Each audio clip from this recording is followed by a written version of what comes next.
African 50. Hey, good morning, guys. It's your boy African 50, and I'm here again on my engine, man. I'm getting somewhere, guys. I'm getting somewhere. I'm making progress, and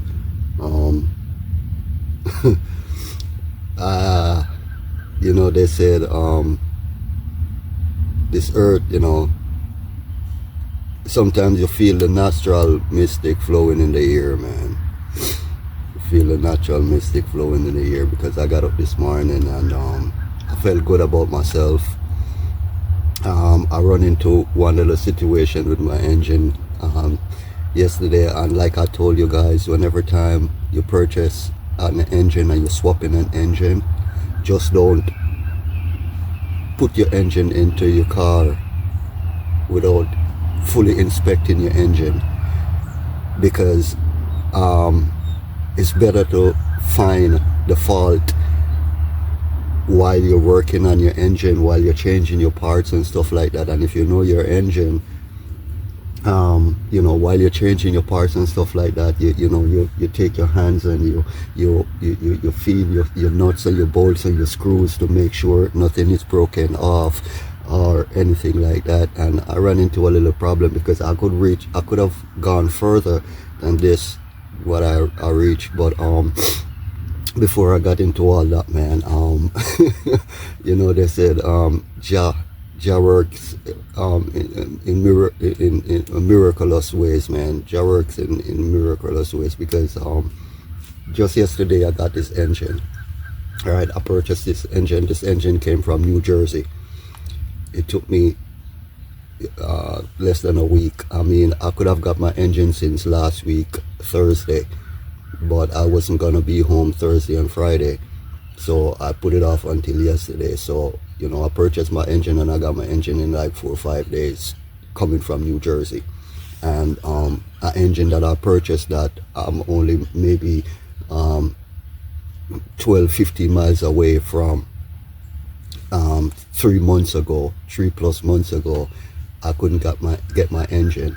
I've been trying to rally to get my refund, so at least I'll have my money back and stuff like that. They refused to give me my money back, because I guess they were still looking for an engine. And this morning I got a call from the office that my engine is ready, and I'm like, what?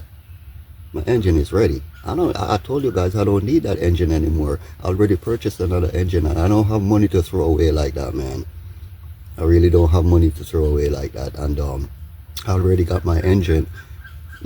All I want is just my refund, my money back. Just give me my money back, and I don't care if you guys want to fire me. If I still have a job, I don't really care. All I need is my money back, and my engine to be in and up and running. If I put this engine in and it's no good, I don't really care. I'm just gonna buy another engine from another person, and I won't ever buy another engine from that place again.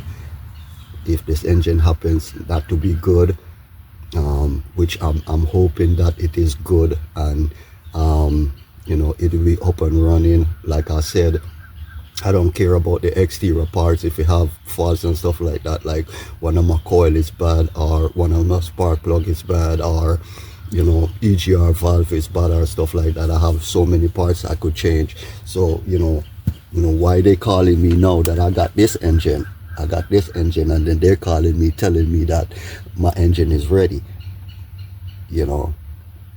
And I even said to them, okay, if my engine is ready and I didn't have this engine, how would I get my engine? They said, oh, I have to find a way to pick it up 15 miles away, and they can't deliver my engine after 3 months.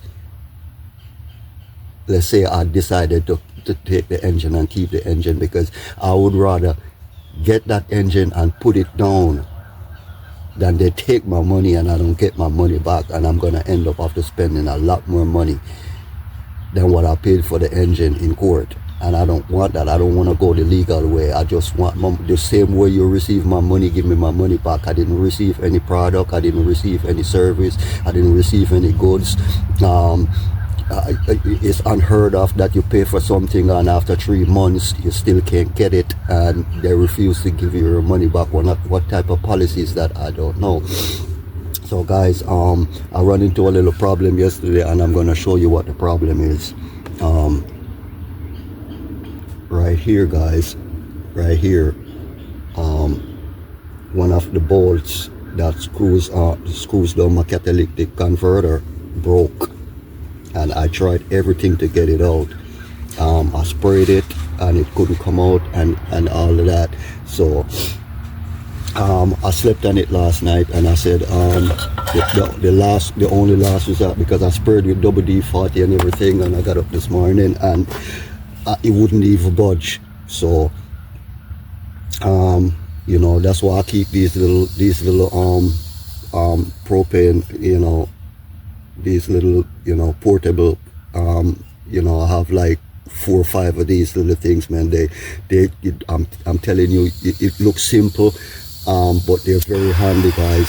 And what I'm gonna do is I'm gonna heat this. I'm gonna heat it and you know, keep my fingers crossed and hope that it will budge, guys. So I'm just gonna heat it up. You know, I don't know how much I have to heat up, but I'm gonna heat it up and see if it will come up, because I don't want to cut it off. Because if I cut it off now, guys, what's gonna happen is that I'm gonna have to drill the piece that left in the cylinder head.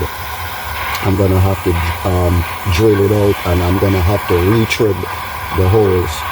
And I'm not leaving this, you know, unattended. You know, some guys would have just put their catalytic converter back on and work with whatever screws, because it comes with 3 screws, 3 on the left and 3 on the right, 2 at the end and 4 in the middle. And you know, they would have just put it on back and work with the 5 screws. But the 6 screws is in there for a reason, and that's why companies, you know, make special tools and special things that can work. And this is one of them, because I believe in the elements of heating, guys, because I've done this so many times, you know. I could go so many ways with this. I could cut it off and I drill it out and then retread the hole, but it's not gonna be the same because the hole is not gonna be bigger, and I have to get a bigger screw, a different screw to put back in here. So you know, I always go with the heating first before I start to cut anything and drill anything, guys.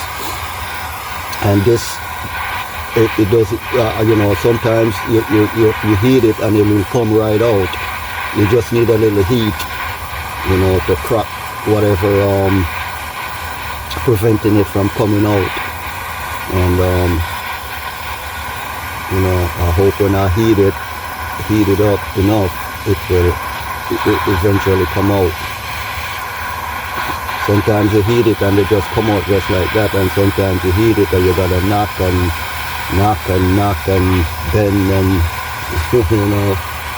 So alright, so I heat it up, guys. I'm gonna knock it a couple of times, not much, because I don't want to break this. Like I said, it's aluminum to metal screw, so I don't want to knock it too hard and then break this part here, because then the engine would, you know, be no good. And I'm gonna put my vice grip on it and I'm gonna see if I can make a turn.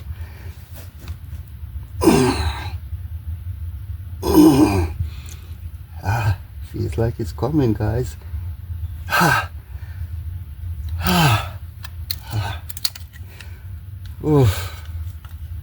This is one of the things you go through when you buy a used engine, guys. This one, when I the things you go through.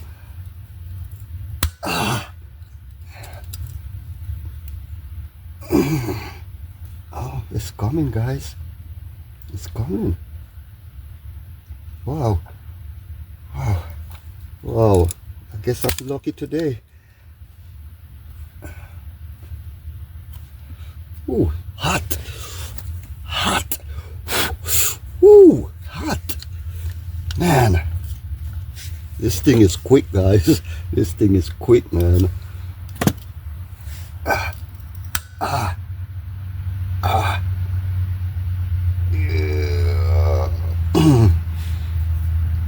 It's coming, guys. It's coming. All right. Ooh. Maybe one more turn, guys.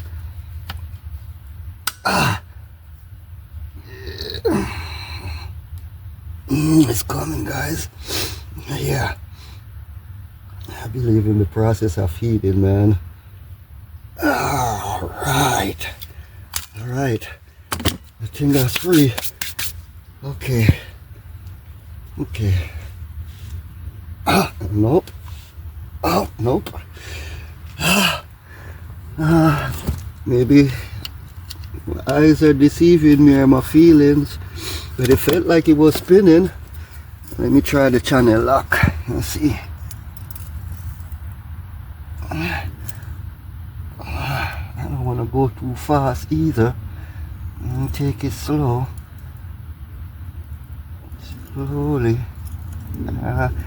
I don't care if it take me hours or it take me the whole day, guys. I just want this thing to come out with no problem. So this is how you take out a broken screw, guys.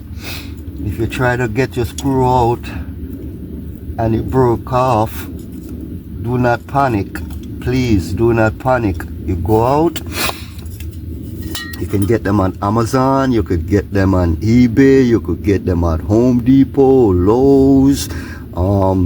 You have the portable ones.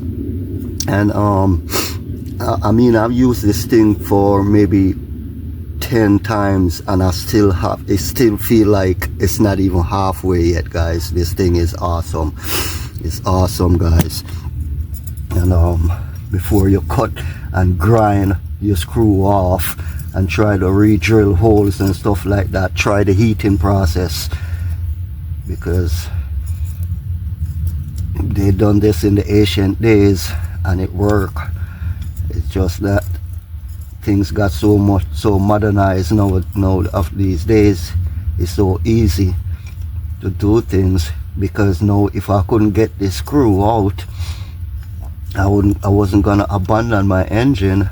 I would have to just cut it off, drill and retread a new hole, and whatever size the hole is, I try to find a bolt that can fit in it.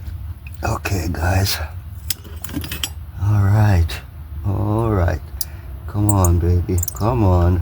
A little bit more. Yes, sir. You see that? You see that, guys? I got it out, guys. I got it out. And here is the problem, guys. This part up here, you see that? It's all white and nice and clean. It's not rusted. It's not rusted. It's this part here that's rusted. And when the dismantler was dismantling, because they don't, when they sell you an engine by law, they cannot sell you the engine with the catalytic converter. Once they take the engine out the vehicle, the only way they can sell you the vehicle with the catalytic converter, that engine, they would have to sell you the whole complete vehicle, the whole complete vehicle, in order for you to get a catalytic converter. And 80% of the time, you know, a 20, 25-year-old, 30-year-old car, 75%, 80% of the time, one of these is gonna break.